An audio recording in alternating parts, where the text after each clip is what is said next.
This week in East Brunswick, we'll learn about the high school's wrestling team from coaches Greg DeMarco and Jimmy Young. We'll also have our regular features. Today, Ken Chalhoub will offer health tips, and Billy Cohen will have a Kids Comments book review. On Consumer Aware, Adrian Eisner will talk about Child Find, an organization which helps locate missing children. Finally, we'll recap Monday's Township Council meeting. First, next week's Channel 8 schedule. Monday morning at 10, Lenore Kulik has aerobic exercises with heavy hands weights. Then Paul Duran talks about teenage suicide. On Sports Talk, Tuesday at 7:30, John Megliera will review the winter sports program at East Brunswick High School. At 8, Paul Hansen learns about investment portfolios on You and Your Money, followed at 8:30 by a special edition of Our Town with Sue Rosenblatt, investigating the AT&T Hotel Office Complex in East Brunswick. Wednesday at 3, it's Stories from the Library, followed at 3:30 by Children's Stories, read by Pearl Albrecht. Then at 7:30, for Art's Sake's Dolly Vasta visits with Bill Mooney and Valerie Goodall. Then at 8:30, the final East Brunswick showing of Florida's Citrus Bowl Parade, provided by Store Cable in response to the many requests received here at Channel 8. Next week at 7 and 8, we'll be back with This Week in East Brunswick, followed at 9 by this special segment. Hi, I'm John Megliera, host of Sports Talk, wishing to remind you that upcoming, on the dates you see before you, we at Channel 8 will bring you another Channel 8 sporting event as we tape the East Brunswick High School Saraville wrestling match. Again, you see the dates and times when this will be shown. It's a rebroadcast of a January 23rd home meet. So if you can't get out to the meet, please watch us here on Channel 8.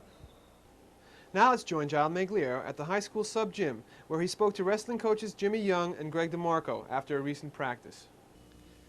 Greg, I want to ask you about the dual head coaching setup that, or arrangement that's in vogue now in East Brunswick. How did that come about? Well, this is a unique solution to a unique situation. I was selected as the head coach back in April, and with that I needed some help. And when I found out that Jimmy was available, I decided that in order to maximize his effectiveness, we would have a co-coaching situation, whereby he shares with me many of the head coaching duties, and we're getting away from the traditional head coach, assistant coach. Basically, it means that he does all the work and I learn to smoke cigars. Is that true, Jim? No, not really. My primary responsibility is to get the kids ready for the dual meets and the tournaments. So I kind of look at it as being the technician or the skills coach. Another major part of our program is Kevin Rafferty, who's not here tonight. He's our conditioning coach. And so it's nice that we all have a responsibility because we have more energy. Okay, we're not worn down from doing everything. We share the responsibility of each aspect of the program, and mine happens to be a technique coach. Greg, let me ask you, for some of these wrestlers, it may be their third head coach. There's been quite a few changes in East Brunswick's coaching ranks in terms of wrestling. Is that a problem or not really? No, that's no problem at all. In that I've been here for 5 years, and so has Kevin Rafferty, who's a very important part of our program. In fact, it's really more of a tri-coaching situation, and two of those legs of that triangle have been around for a long time, and we've been able to maintain continuity. But certainly Jimmy brings a dimension to our program which is really going to help, and we're looking forward to working with him for a long, long time to come. Jimmy, I know we go back a long way. How's it feel to be back here at East Brunswick coaching wrestling? Well, I started my career here, and I obviously like to end my career here. There's a lot of fond memories here. What I like most about East Brunswick is I think there's an extra dimension here, a proud tradition. We call it, the coaching staff calls it a winning edge. I think the East Brunswick faculty and coaching staff teaches the student athlete the importance of winning. It's one way that our society judges almost everything. And we want them to go out and play to win. And I'm just happy to be back here. Greg, the team is off to a 4-0-1 start. Any surprises with that? Well, we have a unique blend of capabilities on our team. About 3/4 of the team is very young. For the first time, for example, we have 2 freshmen in our lineup, which has never, ever happened before in all of East Brunswick's history. And about 3/4 of our team is freshmen, sophomores, and juniors, with only 1/4 maybe with upperclassmen. So the future looks very, very bright, and they have progressed very, very well. We're looking down the home stretch to surprising a lot of people and finishing quite well. Well, Greg and Jimmy, I want to thank you for being with us, and good luck to you both. Thank you. Thank you very much. Hi, I'm Ken Shalhoub. As a third in our series on problems with reduced sunlight in the wintertime, as written by Jane Brody in Personal Health, there are a couple of things to keep in mind. If you do spend more time outside and you wear sunglasses, try to wear sunglasses, and you can check with your eye doctor on this. Wear sunglasses that filter out ultraviolet light as well as visible light, because one of the problems is that many of the lenses that are used in sunglasses filter out the visible end of the spectrum, but they don't filter out ultraviolet light, and as a result of that, your pupils open up wider so that you can see better, and then you can have greater damage to your eyes with the added ultraviolet light that's coming in because your pupils are, in fact, opened wider. If you've set up more artificial lighting in your home, it's important to know that ordinary incandescent bulbs like Westinghouse and GE provide most of their radiation from the red end of the spectrum. And most of the fluorescent bulbs that are on the market generate light mostly in the green, yellow, orange end of the spectrum. It's important, if you are going to expose yourself to a large amount of artificial light, to use bulbs that are full spectrum bulbs, and there are a number of manufacturers. One of them is called Vitalights, and there are a couple of European makes that are on the market. You can check with your store and see which type of bulb you're buying, because if you are setting yourself up with more indoor artificial lighting, it's important that you don't expose yourself to just a narrow band of radiation, because what can happen is you can actually have greater mood swings because our bodies don't respond well to narrow bands of the visible spectrum. So try to use bulbs that have a broad spectrum of lighting, and it will be much healthier for you, both for your eyes and for your whole personal well-being. So thanks for watching Health Facts.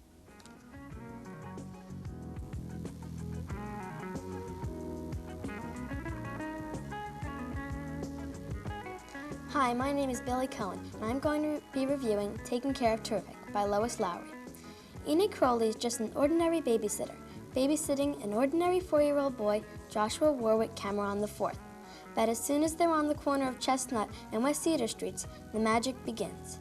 Enid becomes the authentic Cynthia, and Joshua Warwick Cameron IV becomes Tom Terrific. You see, when you're inside a place like the Boston Public Gardens, you can become anything or anyone. At the Public Garden, Tom Terrific and Cynthia meet Hawk, a black saxophone player. They also meet their bag lady. They don't know her name, but she whaps Tom Terrific on the head with her bag while shuffling past them. On the way home from the garden one day, Tom hears the bag lady complaining about a lack of root beer popsicles. Cynthia, Hawk, and Tom Terrific organize a strike of bag ladies, and sure enough, root beer popsicles are sold in the Public Garden once again. Things get even crazier after that. If you want to find out why the police are finally called, read Taking Care of Terrific by Lois Lowry. You will learn who the bag lady really is. This is a great book for kids ages 9 to 14.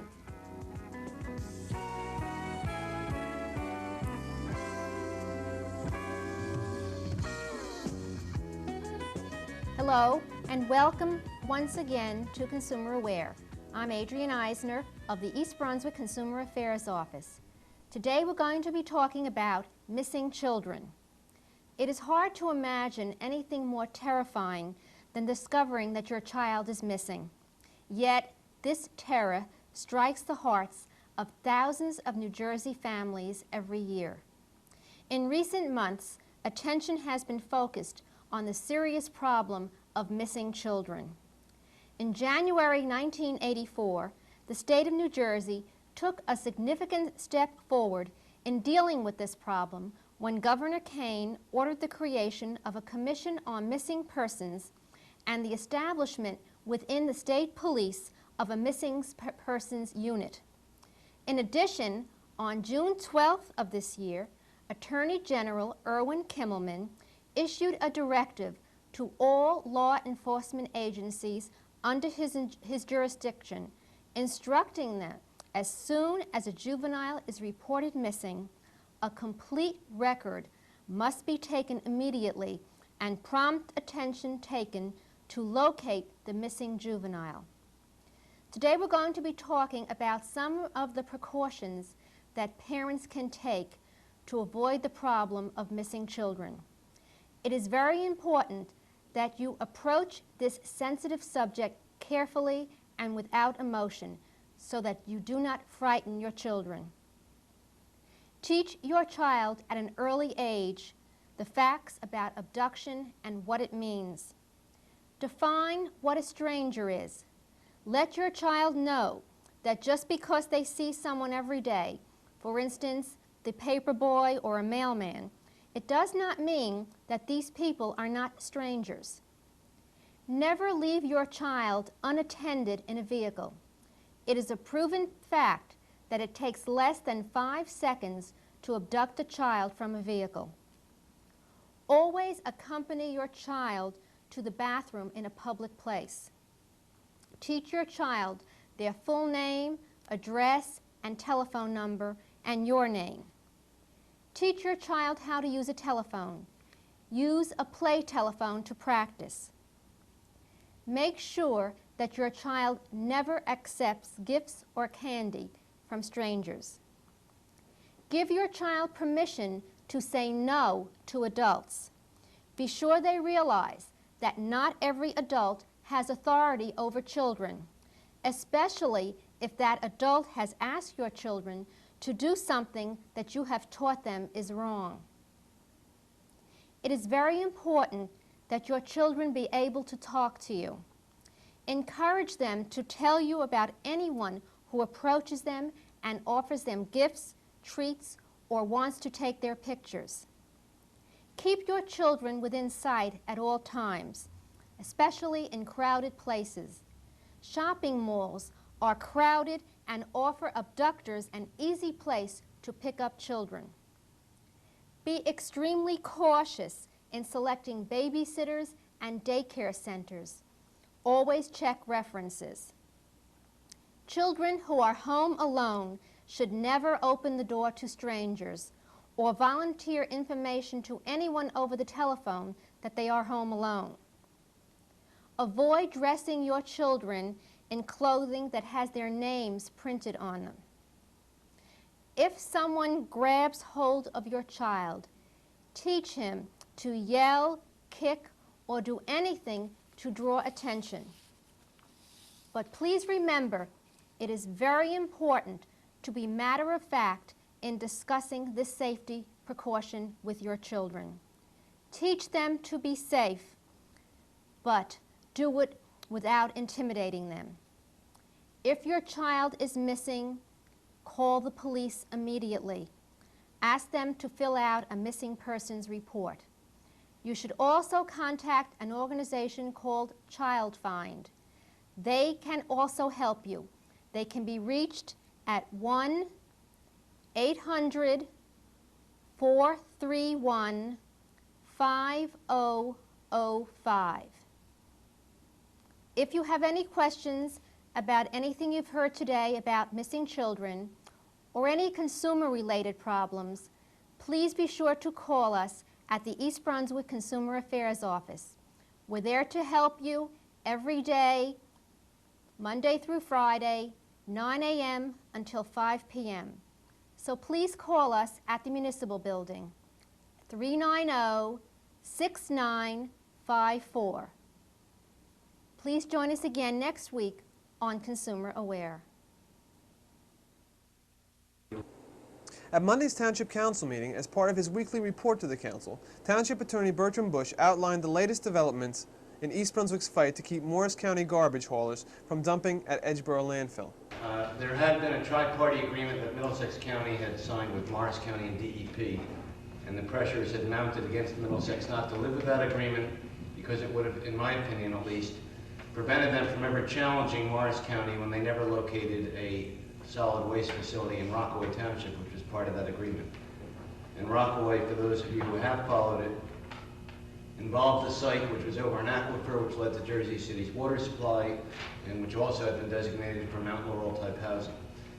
On the morning of January 3rd, the county had an emergency meeting, as you may recall, and they decided to rescind that agreement, which changed everything.